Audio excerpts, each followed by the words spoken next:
Сәлеметсіңдер ме, оқушылар? Бүгінгі сабақтың тақырыбы ғаламдық экология мәселелері. Жаңа тақырып бойынша жаңа сөздермен таныс болайық. Жұқару, тозу, қалдықтар, жойыла, бастау, қырылу, алдын алу, айыппұл, сүзгілер, апатты аймақ, тартылу, құрғап қалу, желмен тарау. Төртінші тапсырма. Тыңда, мәтінді оқы. Бүгінгі таңда ғаламдық экология мәселелері ғаламдық, аймақтық және ұлттық мәселелер болып бөлінеді. Экологиялық қауіпті мәселелер: табиғи экожүйенің бүлінуі, озон қабатының жұқаруы, атмосфераның әлемдік мұхиттың ластануы, биологиялық әр алуандылықтың азаюы, қоршаған орта мен судың ластануы және тағы да басқалары. Бұл мәселелер тек қана барлық мемлекеттің қатысуымен, Біріккен ұлттар ұйымы басқаруымен ғана шешіледі. Қазіргі кезде экологиялық мәселелерге ауаның ластануы, жердің тозуы, мұнай қалдықтарының мұхит, теңіз суларын ластауы жатады. Теңіз, мұхит суларының ластануынан ондағы тіршілік көзі жойылады. Мәселен, балықтар мен итбалықтардың қырылуы. Осы мәселелердің алдын алу үшін мұнай өндіру құралдарына арнайы сүзгілер орнатылады. Ауаны тазарту қондырғылары орнатылады. Экологиялық мәселе біздің елімізде де орын алған.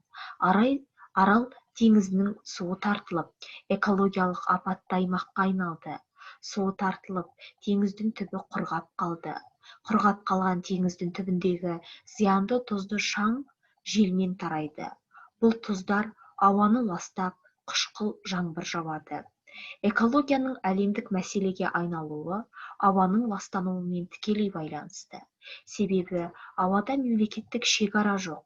Сондықтан атмосферадағы ауаны қорғау ғаламдық мәселеге айналып отыр. Қазірде экология мәселесіне ерекше көңіл бөлініп, көптеген жұмыс жүргізіліп жатыр. Тіпті экологияны бұзғаны ластағаны үшін айыппұл мөлшері де тағайындалып, экологияны қалпына келтіруге ерекше назар аударылуда. Сондықтан досым, өзіңнің болашағың үшін ең алдымен қоршаған ортаның экологиясына көңіл бөл. Жетінші тапсырма, оқылым тапсырмасы. Мәтіннен еліміздің экологиялық мәселесі туралы айтылған ой бөлігін тауып оқы. Бағалау парағы. Мәтінді түсініп оқиды 1 ұпай. Мәтіндегі еліміздің экологиялық ахуалы туралы ой бөліктерін тауып оқиды 2 ұпай. Төл дыбыстарын дұрыс айтады 1 ұпай. 8-ші тапсырма, жазылым тапсырмасы. Мәтіндегі қою әріппен берілген сөздер мен сөз тіркестерін пайдаланып, сөйлем құра. Сөз тіркесі: табиғатты қорғау, үлгі ретінде берілген сөз.